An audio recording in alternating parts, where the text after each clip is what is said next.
Okay. Biggest needs for the third place finishers in the 2021 NFL season. Let's start with the Bears. I'll go first here, and I'm going to go with wide receiver. I'm going to tell you the last time I saw the Bears have a big wide receiver. I think they have Darnell Mooney, who's like a nice deep threat for Justin Fields. But let's be real, they've got a competent running back in Tariq Cohen and who's the other guy they had last year? David Montgomery was the running back. Oh, he's still there. Okay, there we go. He's still there. Yeah. So, Bears also have an okay defense. I mean, they still have Roquan Smith, so it's not like Khalil Mack's departure is as significant as it would have been, 3 or 4 years ago. But I'm going to go with wide receiver because of the fact Allen Robinson is dang sure not number one, at least in Chicago he wasn't for Trubisky or for Justin Fields. Give him a weapon. Give Fields a weapon. I'm going wide receiver. Aaron, you don't like it. I don't dislike wide receiver. I ultimately eliminated wide receiver because I just don't think this is a year that they're really planning to compete unless Justin Fields can do things without the ability to have. Because like you said, he had Allen Robinson last year and did nothing. And I think Allen Robinson is a number one receiver, even though he doesn't have to. Dude, in Jacksonville with Blake Bortles, he's 1,200 yards, like no problem. What have you done for me lately? Go ahead. And he, I think he had a 1,000-yard season with Mitch Trubisky too. Correct me if I'm wrong. Love it. Look that up. But anyways, ultimately, I was torn between wide receiver, and what I ultimately went with was secondary. I think there's some good pieces, like you said, Roquan Smith, Robert Quinn on the front seven. They're secondary last year, and I think this year Eddie Jackson's your best option, and he's a free safety. He's not very good. So for me, I think secondary is a big need for the Bears. But ultimately, I also just unless Justin Fields turns a corner this year, I don't see them really being competitive. That's fair. You're a big Justin Fields guy. I know that. Right. JK. Right. The Atlanta Falcons. You can go first here. Reminder: they have Marcus Mariota, so I didn't go quarterback, but you can go first. So the Falcons, for me, this one just seems like a no-brainer. It's wide receiver. I mean, your best wide receiver is Olamide Zacchaeus. You know who I'm talking about. Zacchaeus. The fact of the matter is Zacchaeus. I can't even pronounce your number one wide receiver's name. It's with 100% without a doubt. You need a wide receiver. You have no Calvin Ridley. You have no Julio Jones. You have no Russell Gage. And I understand, like, they're the same team. I don't think they have any intentions on competing. They're just trying to rebuild. The defense, again, when healthy, is a pretty decent unit. But it has to be unequivocally 100% wide receiver. There is nothing in the cabinet here, especially with Calvin Ridley being out for 2022. They're tied for the fifth least touchdowns in the NFL last season from a wide receiver. So there's that. But I went with the offensive line because for 4 years they butchered Matt Ryan. And I know I said wide receiver, but the O-line was so God-blessed bad.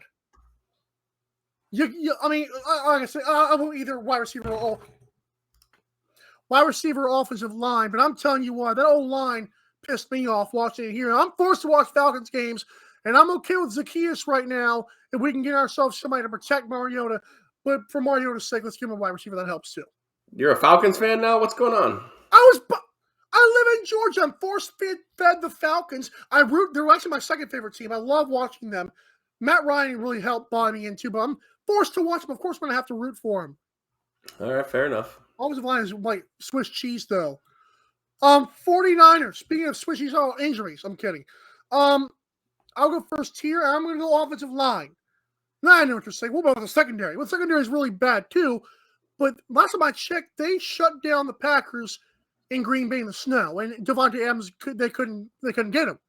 And that never happens with Rodgers and Devontae Adams. He always finds Devontae Adams, if anybody. And somehow, 49ers beat him up. So I'm going to go offensive line.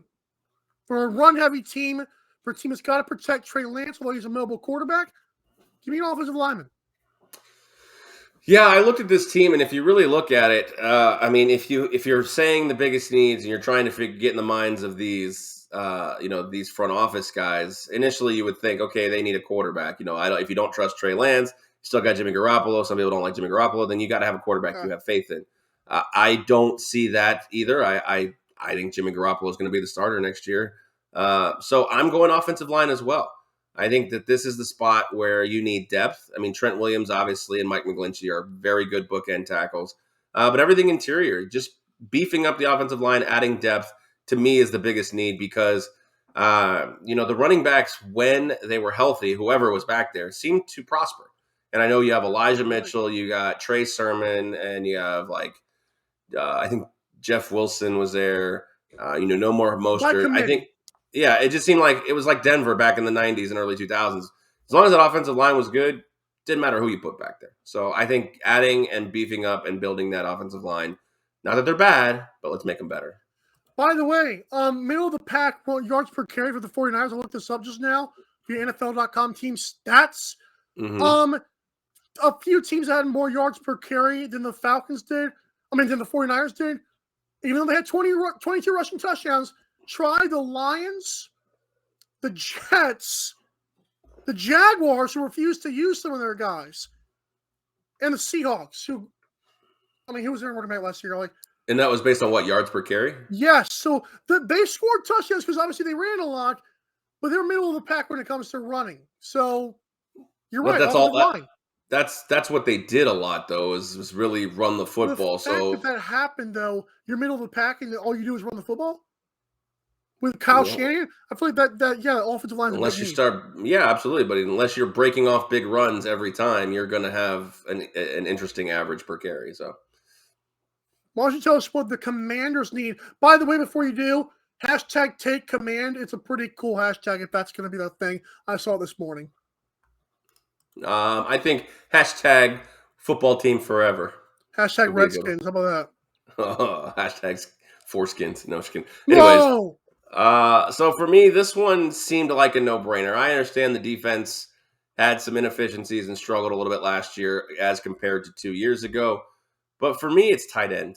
Logan Thomas. Let's just he can't stay healthy. Let's just close the book on Logan Thomas. He can't stay healthy. I just don't want. Oh Jesus! I just realized what I did. What did you do?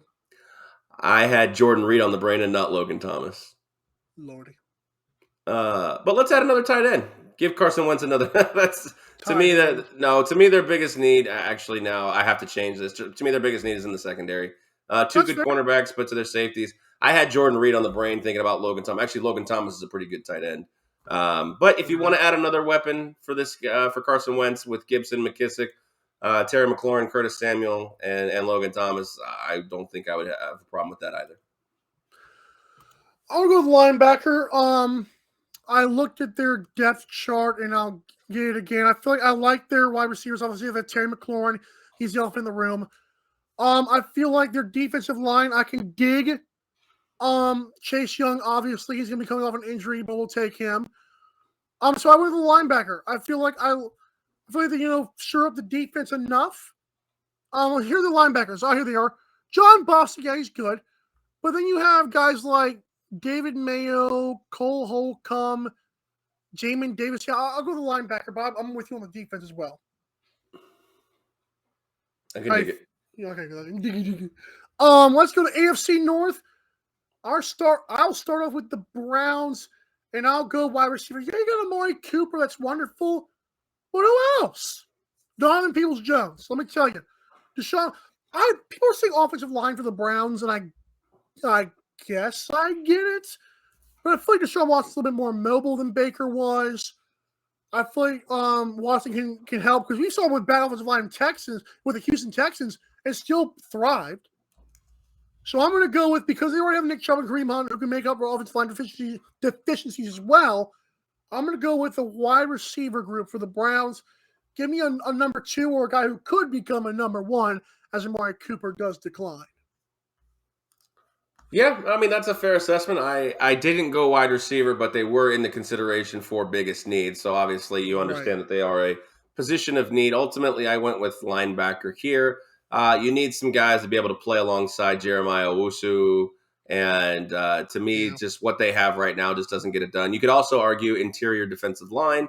Obviously, you have 2 good pass rushers in Winovich and, of course, Myles Garrett on the ends there. So defensive line and interior linebackers for me were the biggest positions in need. Ultimately, I went with linebacker here. That's fair enough. How about those raggedy, unlikable Houston Texans? I'm sorry. I'm a mean person.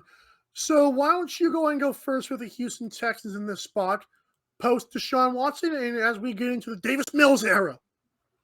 So this was kind of an interesting spot here because you could really argue a team that's 4-13 needs so Everything. many different, anything. So I looked on the defensive in the defense, and I said, yeah, you could argue, what you need here and where you need to go. And I looked at defensive line. They had actually an upgrade here with getting guys back. With Jonathan Greenard, one of the better defensive linemen.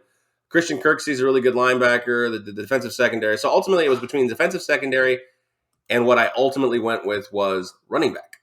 Wow, I went with a running back. I think you've got a ton. You got a couple first-round picks here, including, I believe, the number 3 pick. Yeah, the number 3 pick here. Now, I don't think you're going to take a running back, but you can address some great needs. Kyle Hamilton maybe with your first pick if he's still there to fix your secondary. But ultimately, if you're going into camp and into the season with Rex Burkhead as RB1, yeah, you're in trouble. And you need to be able to develop Davis Mills, and having a good running back helps. I agree with that. I do like Rex Burkhead and David Johnson, although they've had their fair share of ups and downs. We got Royce Freeman as well. But I look at their wide receivers, Aaron. I see Danny Amendola. That's nice. Phil Dorsett, okay. Nico Collins, what are we doing here? Brandon Cooks, nice deep threat, don't care. So, what I went with is a team that had the least amount of receiving first downs, whether you want to say it's Davis Mills' fault or Tyrod Taylor's fault, whatever. The team with one of the 6th worst yards per reception, I think, is a wide receiver class. Give me a wide receiver for Houston, although I do like the running back pick. Defensive line is also a big thing post J.J. Watt. Obviously, now that we're way past that. But I'm going to go with wide receiver. How about Davis Mills? So we're both helping Davis Mills here. Yeah, I think that's the big thing is to give Davis Mills or eventually any other quarterback pieces in place to be successful. So that's where I was at. Biggest need for the Dolphins, and I went with the offensive line. Tua's been hurt. That could be his own fault. That could not be his own fault. But I went with offensive line because I feel like you've got a good offense. You've got Jalen Waddle, you've got Tyreek Hill, you've got Chase Edmonds, who obviously you can lose a running back there, but you have Philip Lindsay and Myles Gaskin, Raheem Mostert I think Raheem Mostert pickup was huge. So I think you addressed that. I'm going to go all O-line here. The Raheem Mostert pickup can be huge if he can stay healthy, because obviously we know that, he played half a game last year and he was done. Chase Edmonds had some injury struggles as well. So I took a long, hard look at the running back position here as the biggest position of need, despite what they did in the offseason, because you have injury history with Edmonds, obvious injury history with Mostert. Myles Gaskin just couldn't get it done in the last couple of years. But ultimately, I agree with you. I went with offensive line. I know they signed Teron Armstead. If he can stay healthy, that would be incredible for them. But just depth and talent that they need is the offensive line, because I think, like you said, if you can keep Tua upright, he's not rushed, then Mike McDaniels can develop a great offensive system with the weapons in place, Hill, Waddle, and Chase Edmonds, who's also, don't forget, one of the better receiving running backs in the NFL. So I went with offensive line and basically depth as well. So I think we agree on that part. Love it.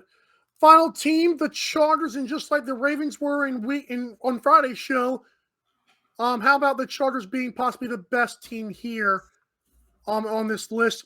You got the Browns and 49ers, but I feel like Chargers are probably the best team here. Especially going into the season looking now. So why don't you go first for the Chargers here? So with the Chargers, I went back to that same well. I went with O-line. I mean, obviously, we know the Chargers have incredible weapons. Keenan Allen, Mike Williams, Austin Eckler, if he can stay healthy. They've got the weapons there. Gerald Everett coming in is a huge pickup, in my opinion, to help out Justin Herbert. The defense is good. Now, it's always been an injury situation. You think Derwin James is probably going to miss time this year, so I considered secondary depth. But for me, this team, it's just depth. So I went with offensive line because, to me, that's probably the weakest unit, even though Rashawn Slater's on that team. So that's where I went, O-line. So reminder on offense, this team has got, obviously, Justin Herbert. You've got Austin Eckler. So I guess running back could be a thing, but Austin Eckler's been pretty good, obviously. Fantasy-wise, for sure. You have Gerald Everett and Jared Cook, who have both been added. Keenan Allen, Mike Williams, Jared Guyton. Defense got Joey Bosa, like you said. Kenneth Murray, who's an incredible linebacker from Oklahoma. Khalil Mack, Derwin James, if he stays healthy. Asante Samuel Jr. Listen, I'm an O-line as well. Protect Justin Herbert. I know they did it well last year, but hey, depth, baby. Never have too much of those guys. Correct.